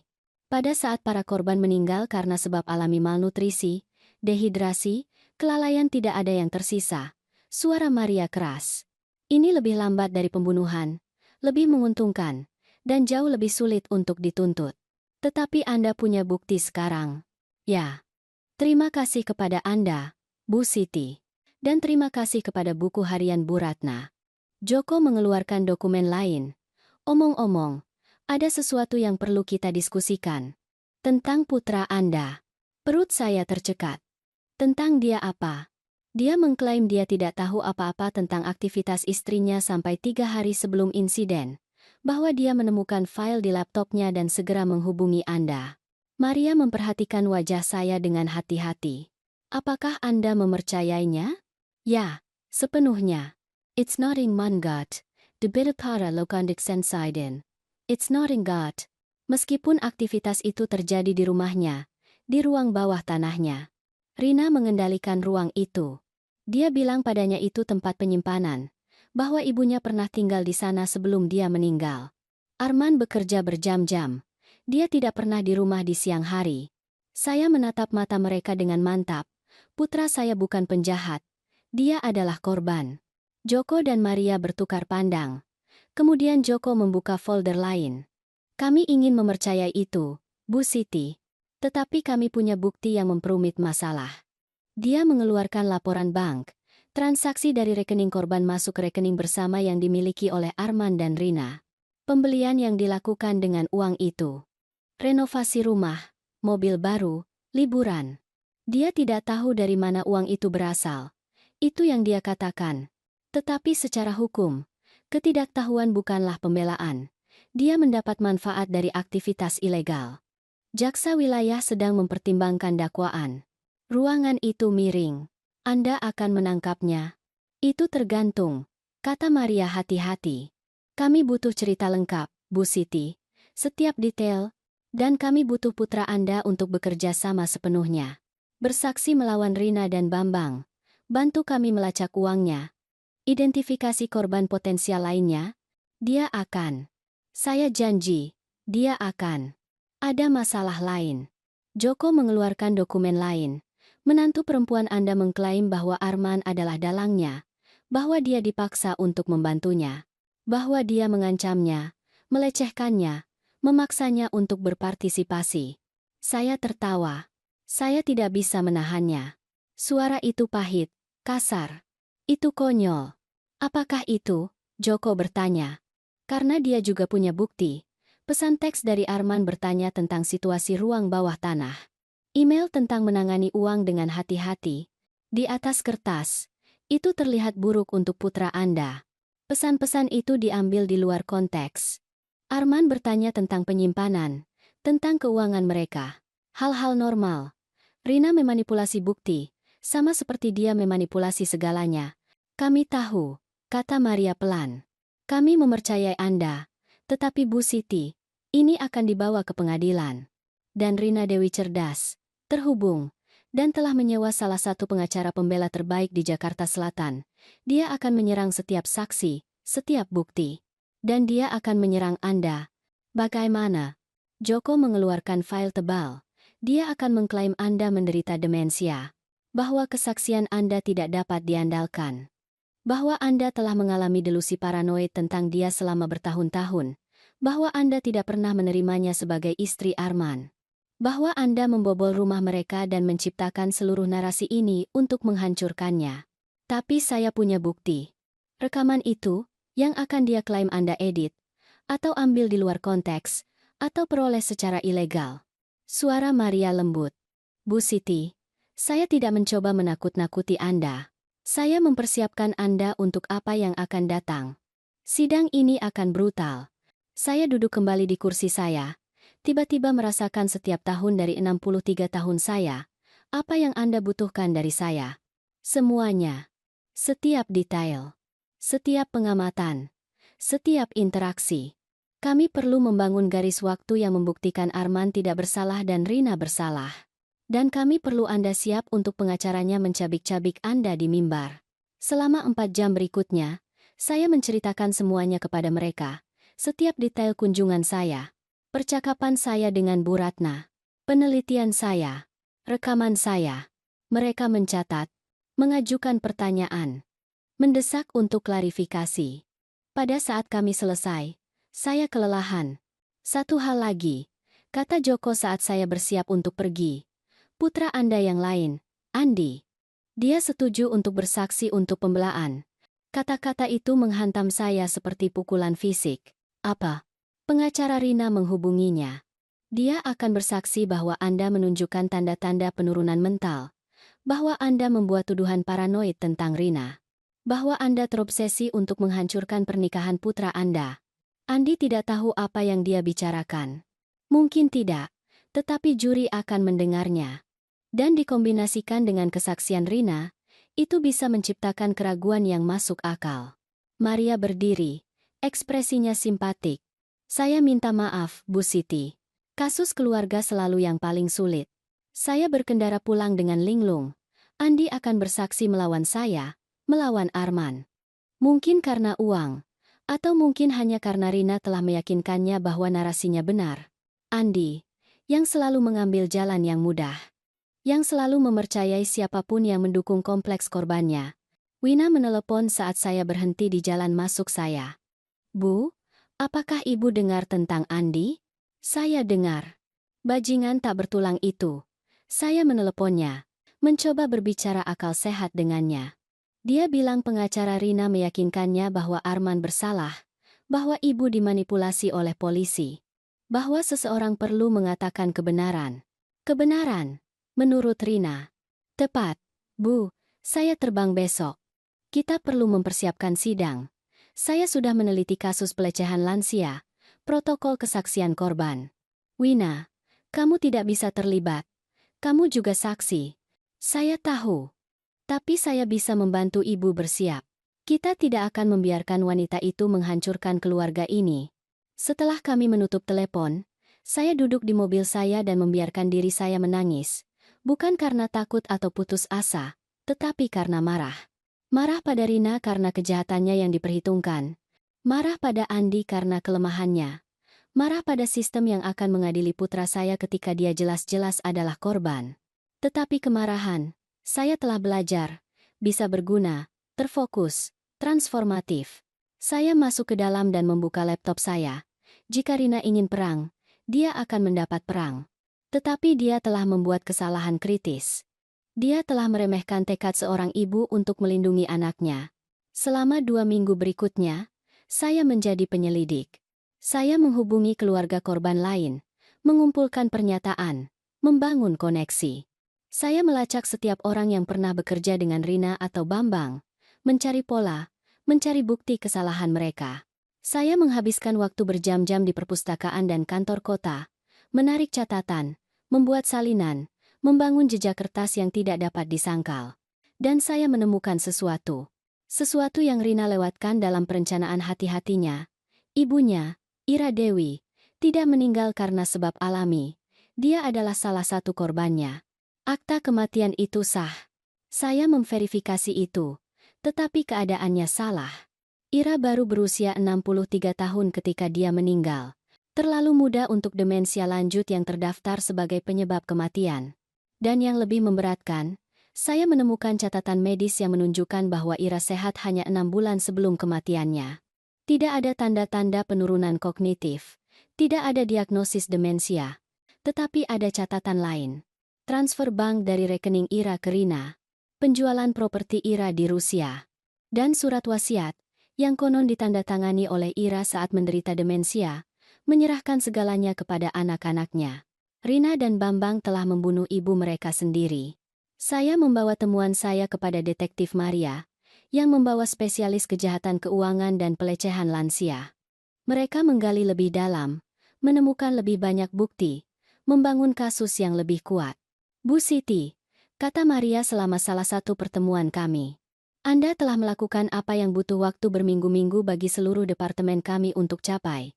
Jika Anda ingin pekerjaan, saya berkata sambil tersenyum.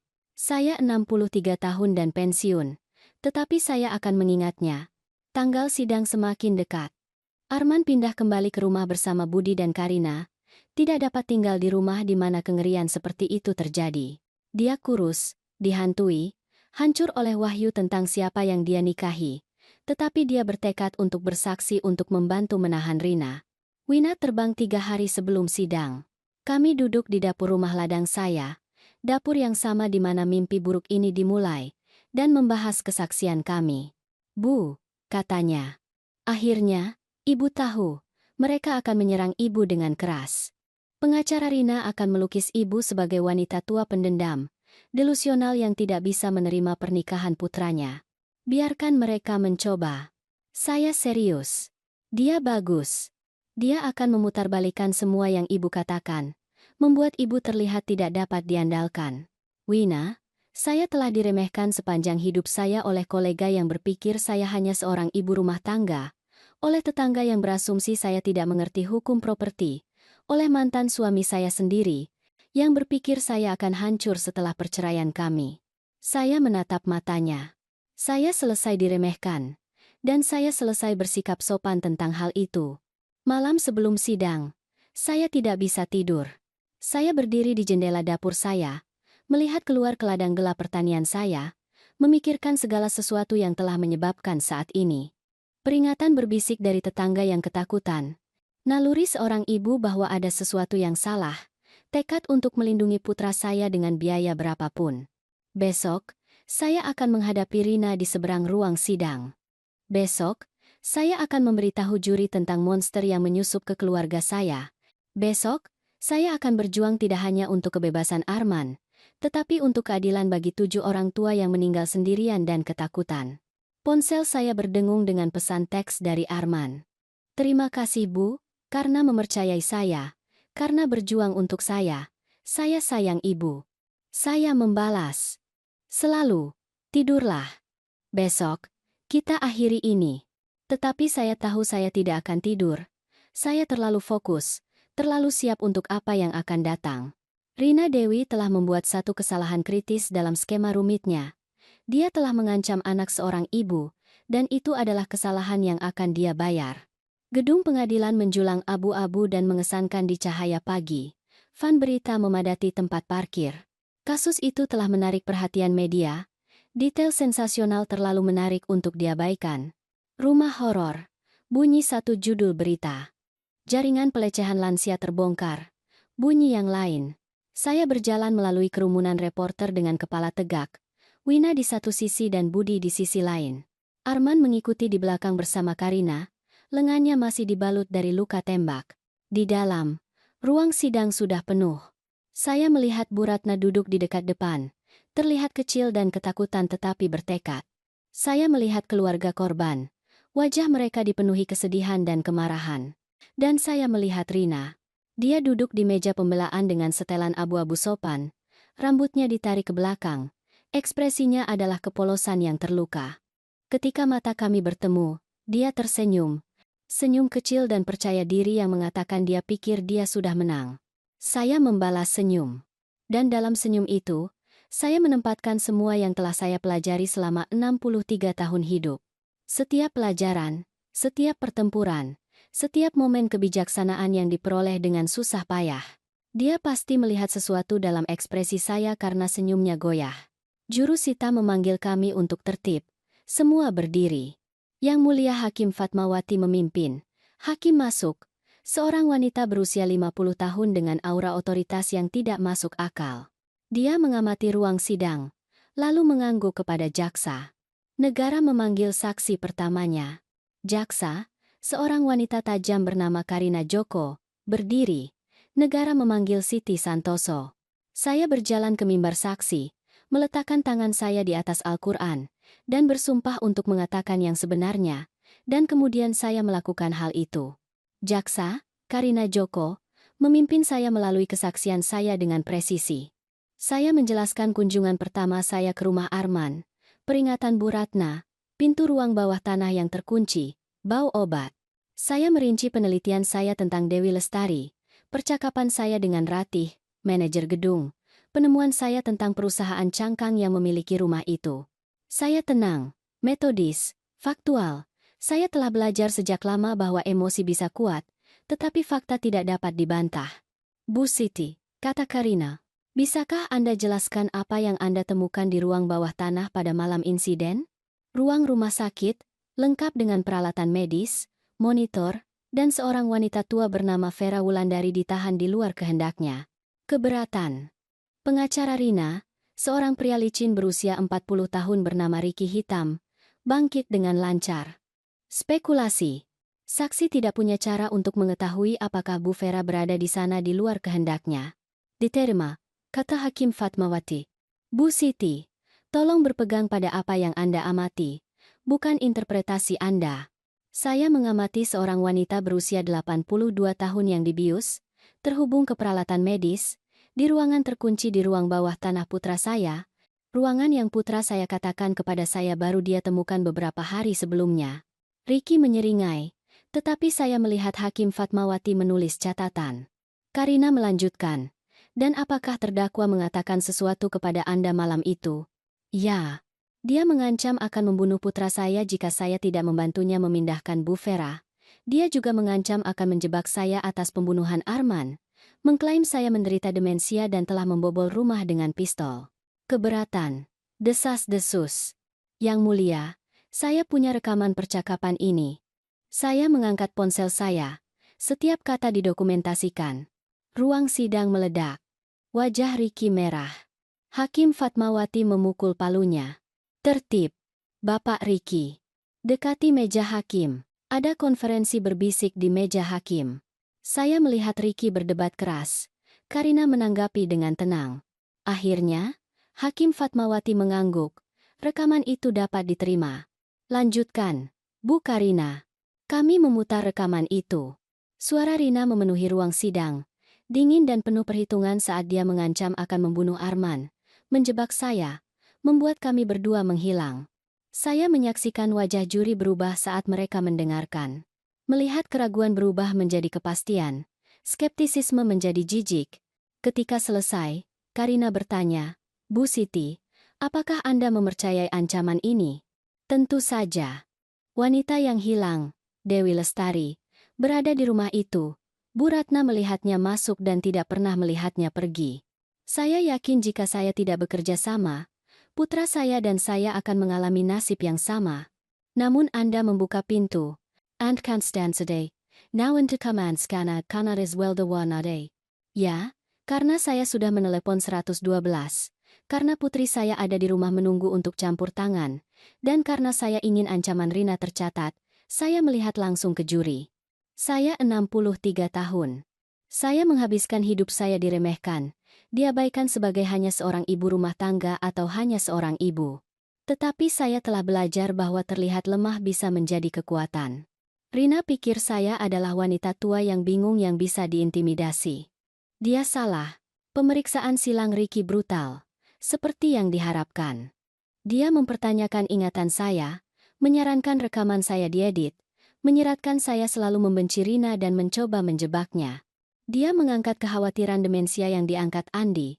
Bu Siti, bukankah benar putra Anda sendiri percaya Anda mengalami penurunan kognitif? Putra saya Andi mempercayai banyak hal yang tidak benar. Dia juga percaya restorannya yang gagal adalah kesalahan semua orang, kecuali dirinya sendiri. Tawa yang tersebar dari galeri, bibir Hakim Fatmawati berkedut. Yang mulia, Bu Siti, tolong jawab pertanyaan itu secara langsung.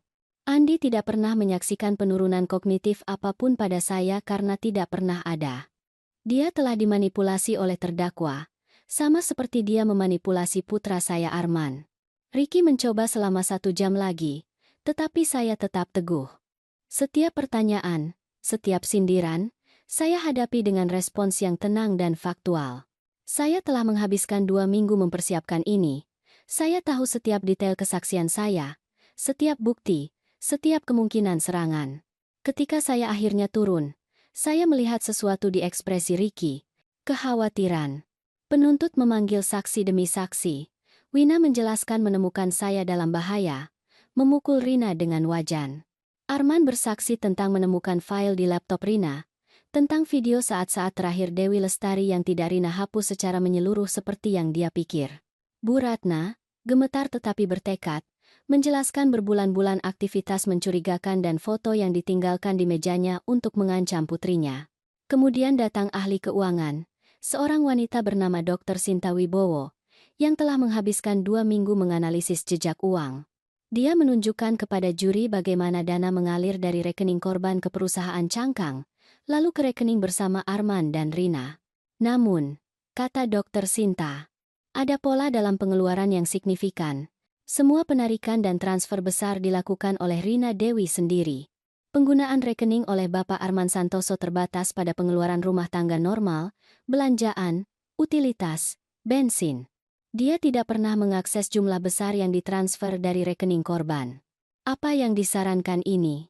Bahwa Bapak Arman Santoso tidak menyadari sumber dana ilegal. Pola pengeluarannya konsisten dengan seseorang yang percaya mereka menggunakan uang yang diperoleh secara sah. Ricky mencoba mendiskreditkannya, tetapi Dr. Sinta tidak tergoyahkan.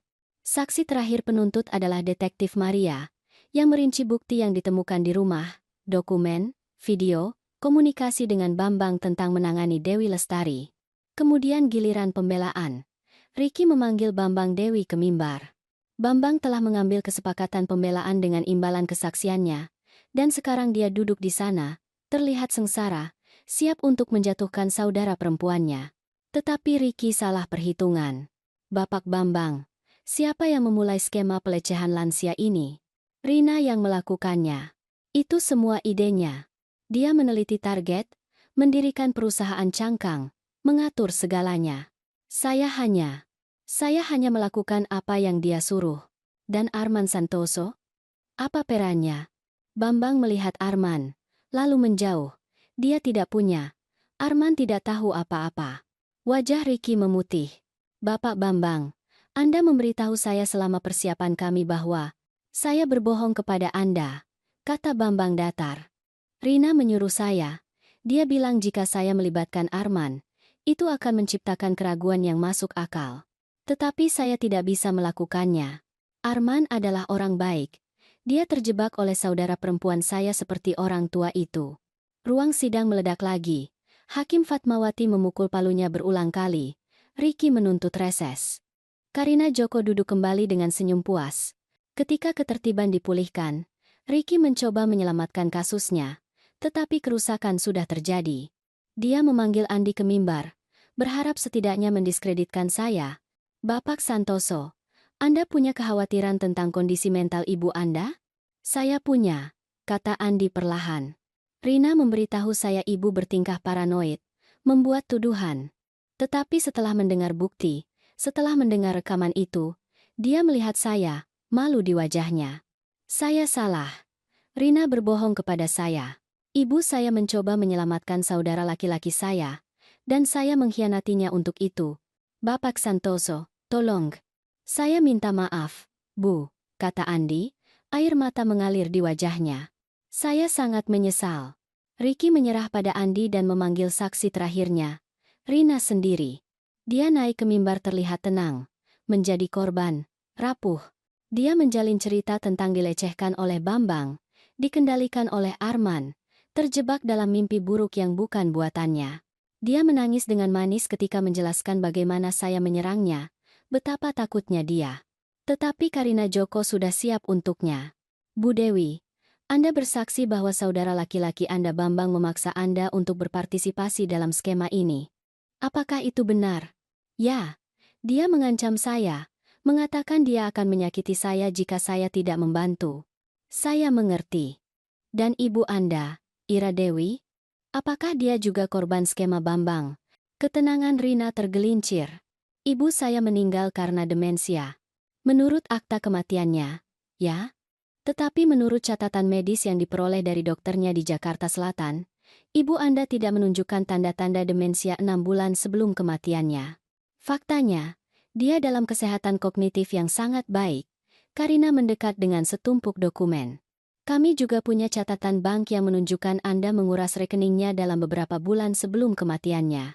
Kami punya catatan properti yang menunjukkan Anda menjual rumahnya dan menyimpan hasilnya. Dan kami punya kesaksian dari dokternya bahwa ketika dia menyatakan kekhawatiran tentang penurunan mendadaknya, Anda memecatnya dan menemukan dokter baru, yang kemudian ditangkap karena memalsukan catatan medis. Itu tidak. Saya tidak. Bu Dewi, Anda membunuh ibu Anda sendiri. Bukan? Dia adalah korban pertama Anda. Anda belajar dari pengalaman itu, menyempurnakan metode Anda, lalu memperluas operasi Anda. Tidak. Bambang yang melakukannya. Bambang. Bambang ada di penjara 5 tahun lalu ketika ibu Anda meninggal. Dia tidak mungkin melakukannya. Anda yang melakukannya. Sendirian. Topeng Rina retak sepenuhnya. Air mata yang cantik menjadi air mata kemarahan yang tulus. Anda tidak mengerti. Ibu saya akan memutuskan saya, mengatakan saya tidak bertanggung jawab, mengatakan saya tidak akan pernah menjadi apa-apa. Saya pantas mendapatkan uang itu. Saya mendapatkannya merawatnya yang tidak tahu berterima kasih. Dia berhenti, menyadari apa yang telah dia akui. Ruang sidang benar-benar sunyi. Tidak ada pertanyaan lebih lanjut, kata Karina pelan. Juri berunding selama 3 jam. Ketika mereka kembali, saya duduk di antara Wina dan Arman, memegang kedua tangan mereka. Atas tuduhan penculikan, bagaimana Anda memutuskan? Bersalah. Atas tuduhan pelecehan lansia? Bersalah. Atas tuduhan pembunuhan tingkat 2 dan kematian Dewi Lestari? Bersalah. 7 putusan bersalah lagi menyusul, 1 untuk setiap korban. Rina duduk tak bergerak, wajahnya kosong, saat seluruh dunianya yang dibangun dengan hati-hati runtuh. Hakim Fatmawati menetapkan hukuman untuk 2 minggu kemudian, menolak jaminan. Saat mereka membawa Rina pergi dengan borgol, dia melihat saya untuk terakhir kalinya. Saya menatap tatapannya dengan mantap, membiarkannya melihat di wajah saya apa yang seharusnya dia lihat sejak awal. Saya adalah seorang ibu, dan Anda tidak mengancam anak seorang ibu tanpa konsekuensi. Di luar gedung pengadilan, Arman menarik saya ke pelukan erat. Terima kasih, Bu. Terima kasih karena tidak menyerah pada saya. Tidak pernah, bisik saya. Tidak pernah. Andi mendekat dengan ragu-ragu. Bu, saya. Kita akan bicara, kata saya. Tidak hari ini, tetapi kita akan bicara. Dia mengangguk, kelegaan dan rasa malu bercampur di wajahnya. Wina melingkarkan lengan di sekitar saya. Ibu luar biasa di sana, maksud saya. Saya selalu tahu ibu tangguh. Tetapi, saya tidak tangguh, kata saya. Saya hanya bertekad. Ada perbedaan. Bu Ratna muncul dari kerumunan. Matanya cerah karena air mata. Terima kasih, Bu Siti. Untuk Vera. Untuk mereka semua. Karena memiliki keberanian untuk bertindak ketika saya terlalu takut. Anda juga berani, kata saya padanya. Buku harian Anda membuat semua ini mungkin. Selama bulan-bulan berikutnya, hidup perlahan menemukan ritme baru. Arman menjual rumah di Jalan Kembang Sepatu. Tidak ada yang ingin tinggal di tempat dengan sejarah gelap seperti itu. Dia menemukan apartemen kecil lebih dekat ke ladang saya, memulai terapi, memulai proses penyembuhan yang panjang. Vera Wulandari pulih cukup untuk memberikan kesaksiannya sendiri pada hukuman Rina. Ketika Hakim Fatmawati menjatuhkan 7 hukuman seumur hidup berturut-turut, Vera meremas tangan saya. Keluarganya, sepupu yang ditemukan di Polandia setelah pencarian ekstensif, telah terbang untuk berterima kasih kepada saya secara pribadi. Andi dan saya membangun kembali hubungan kami perlahan, hati-hati. Dia telah belajar pelajaran keras tentang mempercayai cerita yang mudah alih-alih berdiri di samping keluarga. Saya memaafkannya, meskipun kepercayaan akan membutuhkan waktu lebih lama untuk dipulihkan. Wina kembali ke Surabaya tetapi menelepon setiap hari Minggu. Kadang-kadang hanya untuk bicara, kadang-kadang untuk memberitahu saya tentang langkah-langkah keamanan baru yang dia terapkan untuk klien lansianya sendiri. Dan saya tinggal di ladang saya, merawat kebun buah saya, menjalani kehidupan tenang saya. Tetapi saya berubah. Saya telah menemukan bahwa usia tidak melemahkan saya. Itu telah menyempurnakan saya, mengasah saya menjadi sesuatu yang lebih kuat dari yang pernah saya jalani. 6 bulan setelah sidang, saya menerima surat dari Polres Jakarta Selatan. Mereka membentuk satuan tugas untuk menyelidiki kasus pelecehan lansia dan ingin saya berkonsultasi. Naluri investigasi dan perhatian Anda terhadap detail, Bu Siti, terbukti lebih efektif daripada seluruh departemen kami dalam beberapa kasus, tulis Detektif Maria. Saya menerima, karena saya telah belajar sesuatu yang penting selama minggu-minggu menakutkan itu. Kebijaksanaan bukan tentang mengetahui segalanya. Ini tentang mengetahui kapan harus bertindak, kapan harus menunggu, kapan harus bertarung, dan kapan harus meminta bantuan. Ini tentang menggunakan setiap tahun pengalaman, setiap pelajaran yang dipelajari, setiap kesalahan yang selamat. Anak muda berpikir mereka memiliki keuntungan kekuatan dan kecepatan, tetapi kita yang telah hidup lebih lama, kita memiliki sesuatu yang lebih baik. Kita memiliki perspektif, kita memiliki kesabaran. Kita memiliki pengetahuan yang datang dari puluhan tahun mengamati, belajar, dan bertahan hidup. Kita memiliki kebijaksanaan, dan kebijaksanaan, diterapkan dengan benar, adalah senjata yang paling tangguh dari semuanya.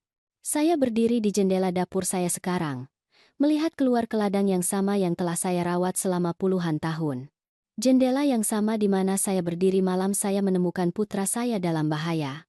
Di mana saya membuat keputusan untuk bertarung alih-alih mundur. Ponsel saya berdengung dengan file kasus baru dari Detektif Maria. Situasi mencurigakan lainnya. Orang tua lain yang mungkin butuh bantuan. Saya menuang kopi, membuka laptop saya, dan mulai bekerja. Karena seseorang harus berdiri untuk mereka yang tidak bisa berdiri untuk diri mereka sendiri. Seseorang harus melihat apa yang dilewatkan orang lain, mengajukan pertanyaan yang diabaikan orang lain, melawan pertempuran yang dianggap orang lain terlalu berisiko. Dan jika seorang wanita berusia 63 tahun dengan kue lapis dan rumah ladang dapat melakukan itu, nah, itu hanya membuktikan bahwa hal yang paling berbahaya di dunia bukanlah masa muda atau kekuatan atau kekuasaan. Itu adalah seorang ibu yang telah memutuskan cukup sudah cukup. Dan saya baru saja memulai. Sekarang beritahu saya, apa yang akan Anda lakukan jika Anda berada di tempat saya? Beritahu saya di komentar. Terima kasih sudah menonton. Dan jangan lupa untuk melihat video di layar Anda sekarang juga. Saya yakin itu akan mengejutkan Anda.